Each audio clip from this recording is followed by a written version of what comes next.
मेरे प्रिय देशवासियों, भाइयों एवं बहनों, मैं आज आपके सामने एक स्वतंत्रता के बाद और आज के भारत में एक विषय पर बात करना चाहता हूँ। स्वतंत्रता के बाद नेहरू का भारत और आज का आरएसएस का भारत, दोनों में एक आसमान ज़मीन का अंतर है। समग्रता को लेकर, संपूर्णता को लेकर, स्वावलंबन को लेकर के, स्वदेशी आंदोलन, स्वदेशी विचारधारा को लेकर के, गुटनिरपेक्षता को लेकर के, वैदेशिक और कूटनीतिक रिश्तों को लेकर के, इन सारी बातों पर मैं आपसे बात करने आया हूँ। आज का विषय है नेहरू का और आरएसएस का भारत। जवाहरलाल नेहरू जी द्वारा लिखित पुस्तक 1946 में प्रकाशित डिस्कवरी ऑफ इंडिया, अगर आप पढ़ेंगे तो उससे पता चलता है नेहरू जी की समग्र भारतीय विचारधारा, जिसको उसमें उन्होंने अच्छे ढंग से वर्णित किया है। आगे इसी विचारधारा से उत्पन्न देश के प्रधानमंत्री स्वतंत्रता के बाद पंडित नेहरू जी ने अपनी सोच और उस समय की तत्कालीन स्वतंत्र भारत के आर्थिक स्थिति को देखते हुए, आर्थिक बदहाली को देखते हुए जो नीतियां अपनाई, उसके संदर्भ में, और आज संपूर्ण भारत को जिस ढंग से अच्छी व्यवस्था मिली है, आर्थिक, राजनीतिक, सांस्कृतिक, सामाजिक, वैदेशिक और कूटनीतिक, उसमें आरएसएस द्वारा एक नए नेता जो भारत की खोज से निकले हैं, उनकी नीतियों के बारे में मैं आपसे बात करना चाहता हूं। तो भारत के खोज से डिस्कवरी ऑफ इंडिया, जो नेहरू द्वारा प्रस्तुत किताब जो 1946 में प्रकाशित हुई, उसी से उत्पन्न देश के शहीद पूर्व प्रधानमंत्री इंदिरा गांधी जी और दूसरे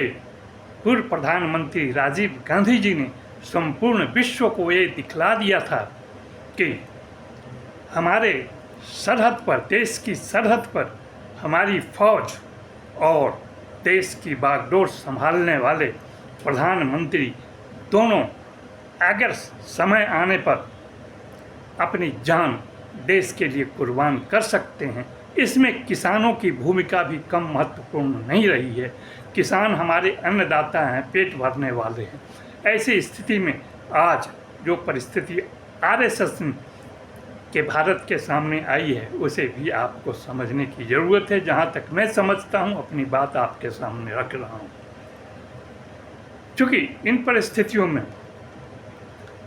जब देश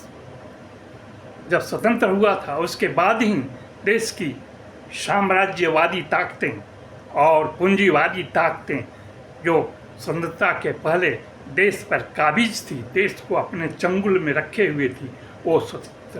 गांधी और नेहरू के द्वारा स्वतंत्र भारत को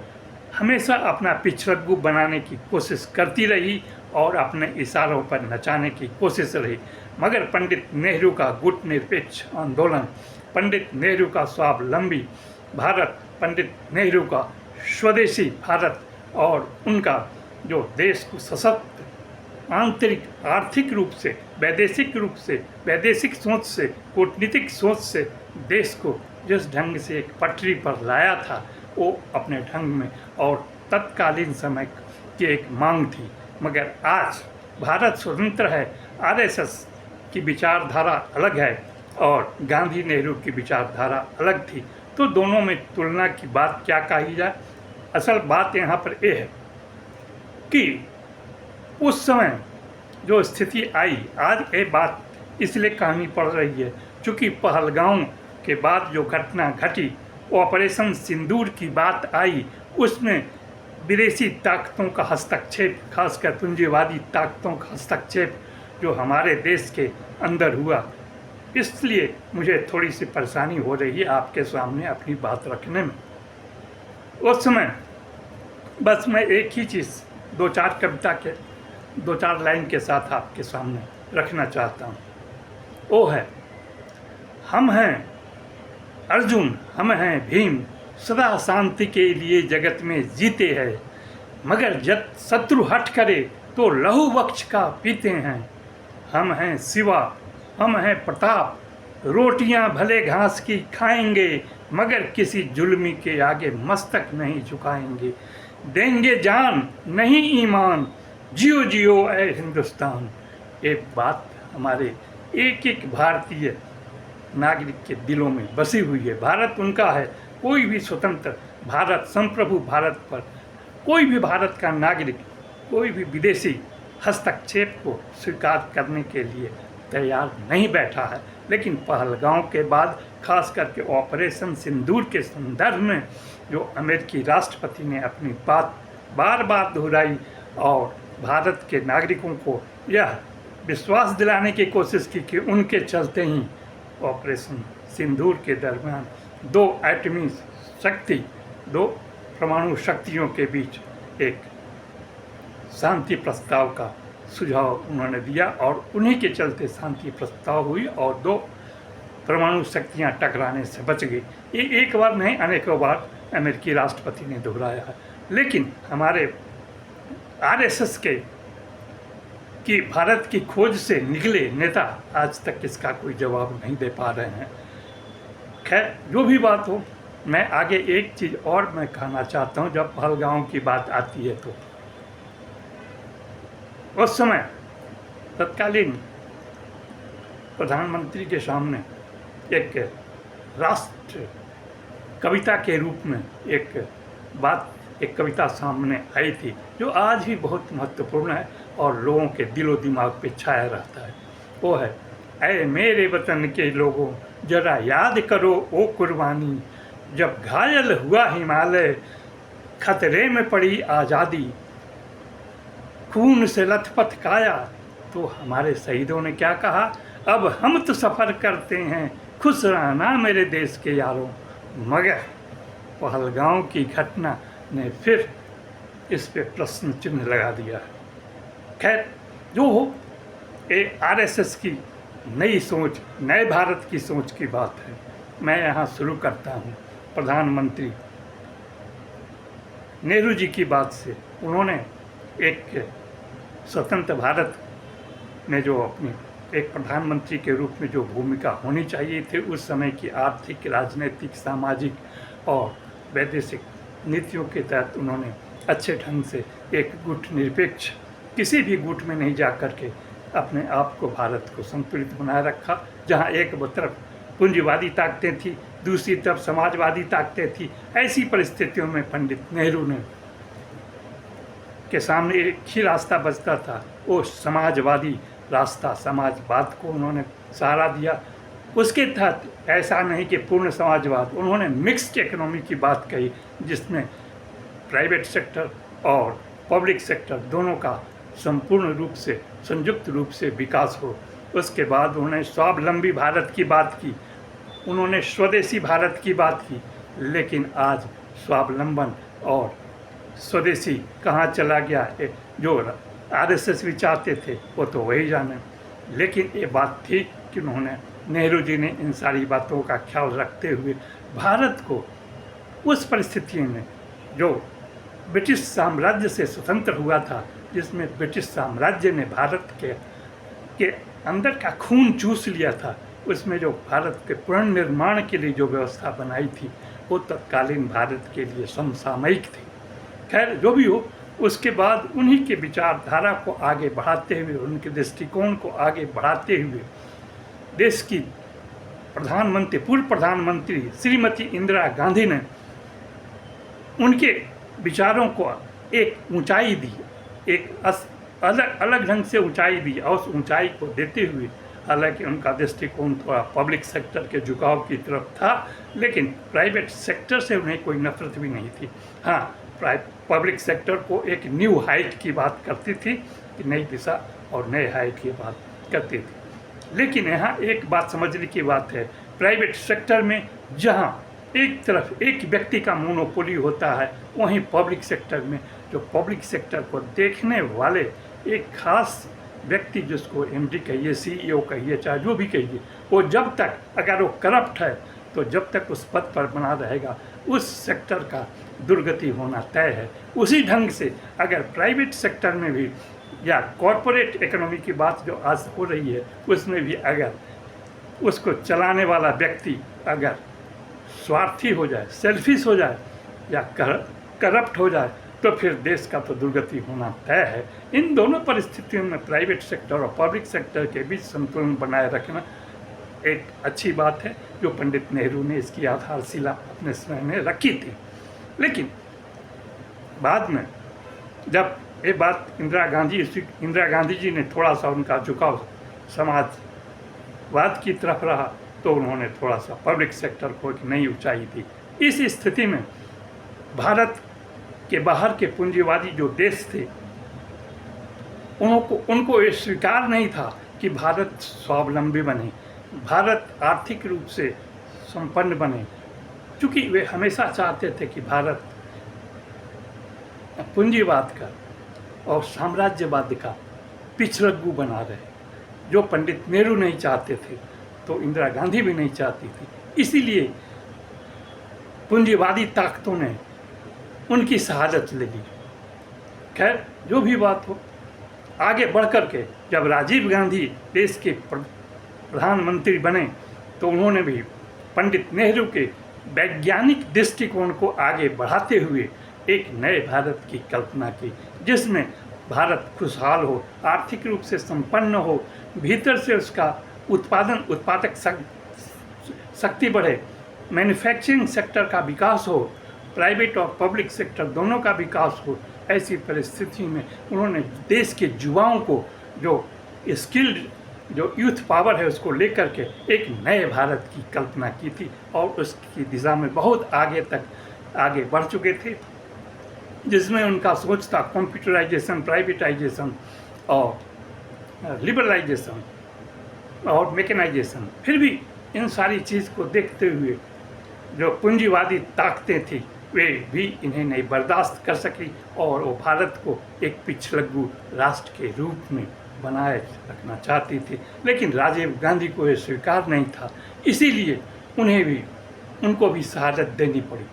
आगे जब उठती है आज के आरएसएस के भारत की, तो आरएसएस के भारत ने आज आरएसएस ने एक नए नेता को चुना जिसकी सोच उनकी सांस्कृतिक सोच में ढली पली हुई थी। उसके अनुसार उन्होंने देश की राजनीतिक, सामाजिक, आर्थिक, वैदेशिक, कूटनीतिक मामलों को और इन नीतियों को पूरी तरह से बदल दिया, जो नेहरू और गांधी की नीतियों के एकदम विपरीत थी। इन परिस्थितियों में कॉरपोरेट इकोनॉमी को उन्होंने आगे बढ़ावा किया और क्रोनी कैपिटलिज्म और कॉरपोरेट इकोनॉमी आगे बढ़कर देश की अर्थव्यवस्था पर अपना अधिकार धीरे धीरे जमाने लगी, क्योंकि इस कॉरपोरेट इकोनॉमी और क्रोनी कैपिटलिज्म के आधार पे ही भारत का जो पूंजीवादी व्यवस्था था वो विश्व पूंजीवादी व्यवस्था के प्रणेता, आज के प्रणेता अमेरिका के इर्द गिर्द घूम रहे थे और वही पूंजीवादी वैश्विक पूंजीवादी जो व्यवस्था थी उसके तहत भारत की पूंजीवादी सोच उसी में ढल गई और उनका पिछड़ग्गू बन गई। यही वैश्विक पूंजीवादी व्यवस्था चाहती थी कि भारत उसका पिछड़ग्गू बने। लेकिन सवाल ये, पिछड़ग्गू बनने के बाद भी आरएसएस ने जो व्यवस्था थी और आरएसएस ने जो नेता सामने रखा उनकी राजनीतिक सोच अलग हो गई। ठीक है, वैश्विक सोच पे उन्होंने जो वैश्विक पूंजीवादी व्यवस्था थी उसके अनुरूप अपने आप को ढालने की कोशिश की और वैश्विक पूंजीवादी जो नेता थे, खासकर अमेरिका, उसके पिछड़ग्गू तो बन गए। लेकिन हुआ क्या, आरएसएस की आर्थिक नीतियाँ, आरएसएस की राजनीतिक नीतियाँ, आरएसएस की जो सामाजिक नीतियाँ थी, जब विश्व पटल पे पूंजीवादी व्यवस्था से टकराई तो इनकी वैदेशिक नीतियाँ और कूटनीति पूरी तरह विश्व की जो पूंजीवादी व्यवस्था की नीतियाँ थी उसके सामने घुटने टेक दी। इसीलिए आज वैश्विक परिस्थिति में पूंजीवाद का जो सबसे बड़ा प्रणेता बन चुका है वो अमेरिका। उसने अपने ढंग से अपने पिछड़ू देशों को जिस ढंग से वेनिस ऑफ मर्चेंट का साइलॉक ने अपने आप को जिस ढंग से उपस्थित किया था उसी ढंग से आज Venice of merchant of Venice के साइलॉक का फौलादी शिकंजा हमारे भारतीय और भारत के आरएसएस की सोच के जो नेता आगे जिसे बढ़ाया गया था उसके गर्दन के चारों तरफ इस ढंग से कसता जा रहा है कि भारत कुछ बोल नहीं पा रहा है। जबकि भारत के बारे में विदेशी नीतियाँ, विदेशी पूंजीवादी ताकतें बहुत पुरजोर ढंग से दखल दे रही है इनकी वैदेशिक नीतियों में, इनकी आर्थिक नीतियों में, इनकी राजनीतिक नीतियों में। और यहाँ तक कि राजनीति भी आज क्रोनिक कैपिटलिज्म और कॉरपोरेट इकोनॉमिक के पैसे के भरोसे चलने की बात लोग कर रहे हैं। अब ऐसी स्थिति में सोचिए कि भारत के बारे में पंडित नेहरू ने, इंदिरा गांधी ने, राजीव गांधी ने जो गरीबोन्मुखी समाजवादी और मिक्स्ड इकोनॉमी की सोच को आगे बढ़ाने की बात की थी, जिसने प्राइवेट एंड पब्लिक सेक्टर साथ रहें, गुट निरपेक्षता की बात की थी, जिसमें हम किसी गुट में ना रहें, वो सारा ध्वस्त करते हुए आज हम एक पक्षीय हो चुके हैं और पिछड़ू हो चुके हैं, जिसका परिणाम आज संपूर्ण भारत के सामने आ रहा है। और वो मर्चेंट ऑफ वेनिस जो विश्व के पूंजीवाद का प्रणेता बन चुका है, उसका फौलादी शिकंजा हमारे भारत के गर्दन को विचित्र ढंग से निचोड़ रहा है और संपूर्ण भारत लाचार, बेचारा, बेबस हो चुका है। ऐसी परिस्थिति में अब आरएसएस को ही तय करना है कि उनकी भारत की खोज से निकले हुए नेता, जिनकी राजनीतिक वॉशिंग मशीन अलग है और आरएसएस की सांस्कृतिक वॉशिंग मशीन अलग है, तो आरएसएस के मोहन भागवत जी अपने सांस्कृतिक वॉशिंग मशीन को ही उनके द्वारा जो बढ़ाए हुए नेता के राजनीतिक वॉशिंग मशीन है उसको हटा करके वहाँ स्थापित करना चाहते हैं। मैं तो सुझाव दूंगा कि भागवत जी आप खुद ही राजनीतिक वॉशिंग मशीन में घुस जाइए, धुल के निकलेंगे। आप